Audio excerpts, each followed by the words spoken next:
নমস্কার, আমি মঞ্জু ভট্টাচার্য। আমার গল্প পাঠ আসরে আপনাকে স্বাগত জানাচ্ছি। পড়ছি আরণ্যক উপন্যাসের ১২ পরিচ্ছেদ। একদিন রাজু পাড়ে কাছারিতে খবর পাঠাইল যে বুনো শুয়োরের দল তাহার চীনা ফসলের ক্ষেতে প্রতি রাত্রে উপদ্রব করিতেছে। তাদের মধ্যে কয়েকটি দাঁতওয়ালা ধাড়ি শূকরের ভয় সে ক্যানেস্ত্রা পিটানো ছাড়া অন্য কিছু করিতে পারে না। কাছারি হইতে ইহার প্রতিকার না করিলে তাহার সমুদয় ফসল নষ্ট হইয়া বসিতেছে শুনিয়া নিজেই বৈকালের দিকে বন্দুক লইয়া গেলাম।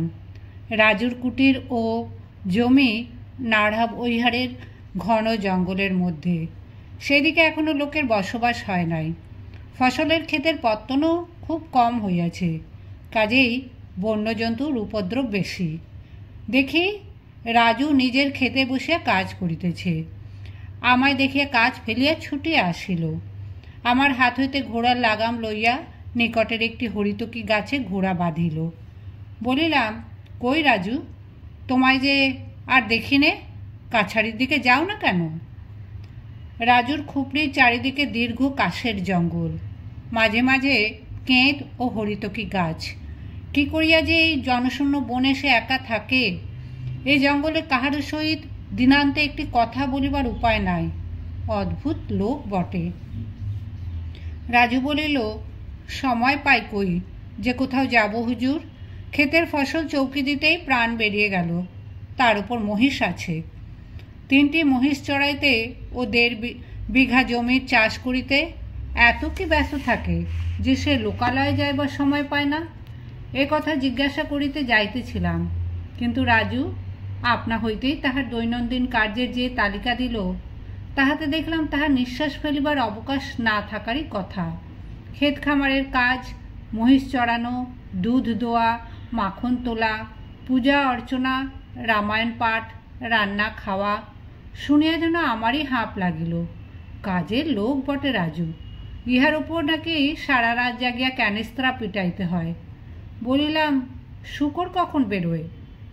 তা তো কিছু ঠিক নেই হুজুর, তবে রাত হলেই বেরোয় বটে। একটু বসুন, দেখবেন কত আসে। কিন্তু আমার কাছে সর্বাপেক্ষা কৌতূহলের বিষয়, রাজু একাই জনশূন্য স্থানে কি করিয়া বাস করে? কথাটা জিজ্ঞাসা করিলাম। রাজু বলিল, অভ্যেস হয়ে গিয়েছে বাবুজি, বহুদিন এমনিভাবেই আছি। কষ্ট তো হয়ই না, বরং আপন মনে বেশ আনন্দে থাকে। সারাদিন খাটি, সন্ধ্যাবেলা ভজন গাই, ভগবানের নাম নিই, বেশ দিন কেটে যায়। রাজু কি গনু মাহাতো, কি জয়পাল, এ ধরনের মানুষ আরও অনেক আছে জঙ্গলের মধ্যে মধ্যে। ইহাদের মধ্যে একটি নূতন জগৎ দেখিতাম, যে জগৎ আমার পরিচিত নয়। আমি জানি রাজুর একটি সাংসারিক বিষয় অত্যন্ত আসক্তি আছে। সে চা খাইতে অত্যন্ত ভালোবাসে, অথচ এই জঙ্গলের মধ্যে চায়ের উপকরণ সে কোথায় পায়? এই ভাবিয়া আমি নিজে চা ও চিনি লইয়া গিয়েছিলাম। বলিলাম, রাজু একটু চা করো তো, আমার কাছে সব আছে। রাজু মহা আনন্দে একটি 3 সেরি লোটাতে জল চড়াইয়া দিল। চা প্রস্তুত হইল, কিন্তু একটি মাত্র ছোট কাঁসার বাটি ব্যতীত অন্য পাত্র নাই। তাহাতেই আমায় চা দিয়া সে নিজে বড় লোটাটি লইয়া চা খাইতে বসিল। রাজু হিন্দি লেখাপড়া জানে বটে, কিন্তু বহির্জগৎ সম্বন্ধে তাহার কোনো জ্ঞান নাই। কলকাতা নামটা শুনিয়াছে, কোন দিকে জানে না। বোম্বাই বা দিল্লির বিষয়ে তার ধারণা চন্দ্রলোকের ধারণার মতো সম্পূর্ণ অবাস্তব ও কুয়াশাচ্ছন্ন। শহরের মধ্যে সে দেখিয়াছে পূর্ণিয়া, তাও অনেক বছর আগে, এবং মাত্র কয়েকদিনের জন্য সেখানে গিয়েছিল। জিজ্ঞাসা করিলাম, মোটর গাড়ি দেখেছ রাজু? না হুজুর, শুনেছি বিনা গরুতে বা ঘোড়ায় চলে, ধোঁয়া বেরোয়। আজকাল পূর্ণিয়া শহরে অনেক নাকি এসেছে। আমার তো সেখানে অনেক কাল যাওয়া নেই। আমরা গরিব লোক, শহরে গেলেই তো পয়সা চাই।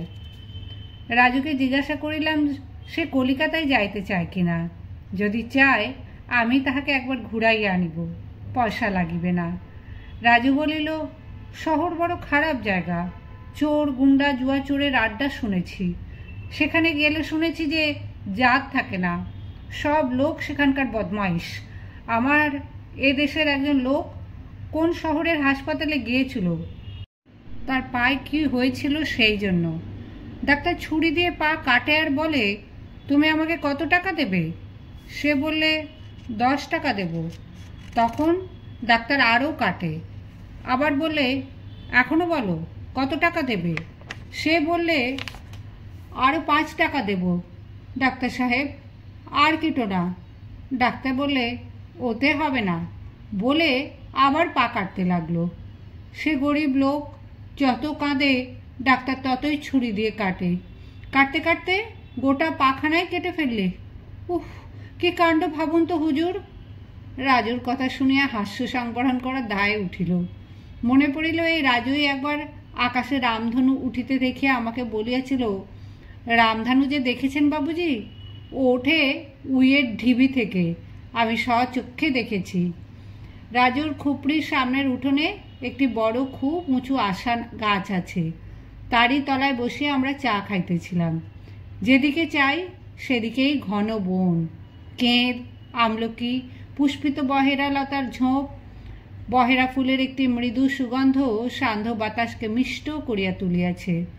আমার মনে হইল এসব স্থানে বসিয়া এমনভাবে চা খাওয়া জীবনের একটা সৌন্দর্যময় অভিজ্ঞতা। কোথায় এমন অরণ্য প্রান্তর, কোথায় এমন জঙ্গলে ঘেরা কাশের কুটির, রাজুর মতো মানুষই বা কোথায়? এই অভিজ্ঞতা যেমন বিচিত্র তেমনই দুষ্প্রাপ্য। বলিলাম, আচ্ছা রাজু, তোমার স্ত্রীকে নিয়ে এসো না কেন? তোমার আর তাহলে কষ্ট করে রেঁধে খেতে হয় না?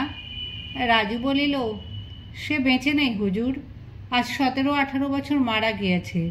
তারপর থেকে বাড়িতে মন বসাতে পারিনি আর। রাজুর জীবনে রোম্যান্স ঘটিয়াছিল, এ ভাবিতে পারাও কঠিন বটে, কিন্তু অতঃপর রাজু যে গল্প করিল তাহাকে ও ছাড়া অন্য নামে অভিহিত করা চলে না। রাজুর স্ত্রীর নাম ছিল সরজু, অর্থাৎ সরজু।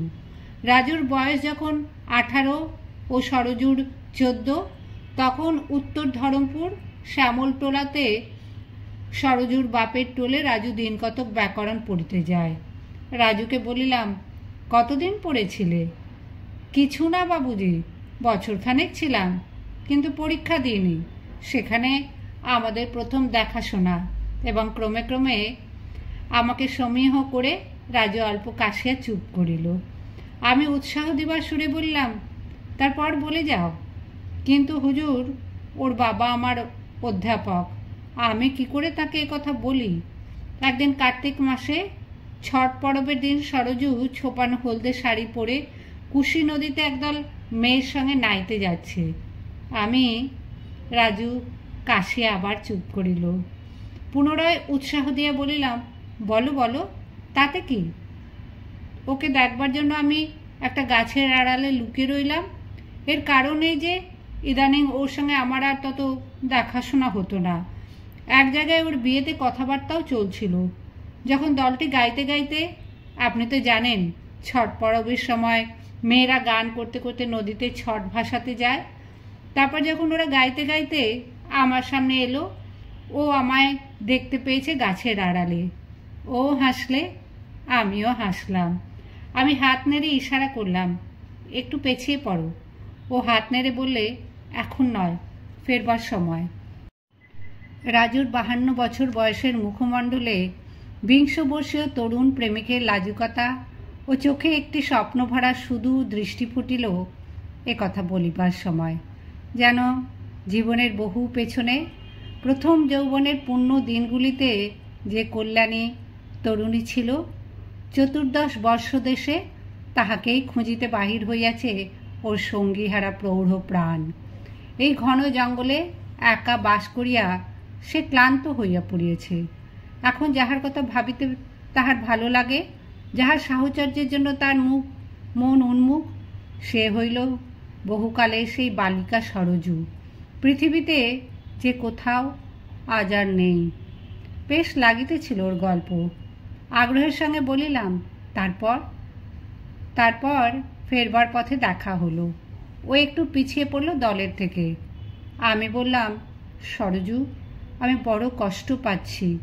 তোমার সঙ্গে দেখাশোনাও বন্ধ, আমার লেখাপড়া হবে না জানি, কেন মিছে কষ্ট পাই। ভাবছি টোল ছেড়ে চলে যাব এ মাসের শেষেই। সরজু কেঁদে ফেললে, বললে, বাবাকে বলো না কেন।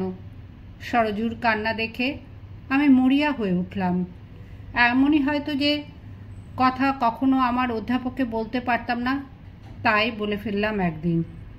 বিয়ে হওয়ার কোনো বাধা ছিল না, স্বজাতি স্বঘর, বিয়ে হয়েও গেল। খুব সহজ ও সাধারণ রোমান্স হয়তো শহরের কোলাহলে বসে শুনিলে এটাকে নিতান্ত ঘরোয়া গ্রাম্য বৈবাহিক ব্যাপার, সামান্য একটা পুতুপুতু ধরনের পূর্ব রাগ বলিয়া উড়াইয়া দিতাম। ওখানে ইহার অভিনবত্ব ও সৌন্দর্যে মন মুগ্ধ হইল।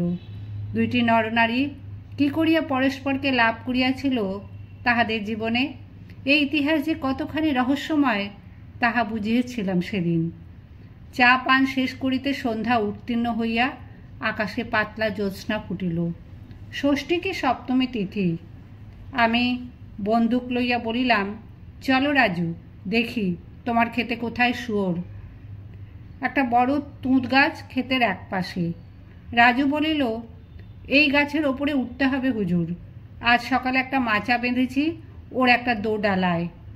আমি দেখিলাম বিষম মুশকিল, গাছে ওঠা অনেক দিন অভ্যাস নাই, তার উপরে এই রাত্রিকালে। কিন্তু রাজু উৎসাহ দিয়া বলিল, কোনো কষ্ট নেই হুজুর, বাঁশ দেওয়া আছে, নিচেই ডালপালা, খুব সহজ ওঠা। রাজুর হাতে বন্দুক দিয়া ডালে উঠিয়া মাচায় বসিলাম। রাজু অবলীলাক্রমে আমার পিছু পিছু উঠিল। দুজনে জমির দিকে দৃষ্টি রাখিয়া মাচার উপর বসিয়া রহিলাম পাশাপাশি। জ্যোৎস্না আরও ফুটিল। তুঁত গাছের দোডালা হইতে জ্যোৎস্নালোকে কিছু স্পষ্ট, কিছু অস্পষ্ট জঙ্গলের শীর্ষদেশ ভারী অদ্ভুত ভাব মনে আনিতেছিল। ইহাও জীবনে এক নূতন অভিজ্ঞতা বটে।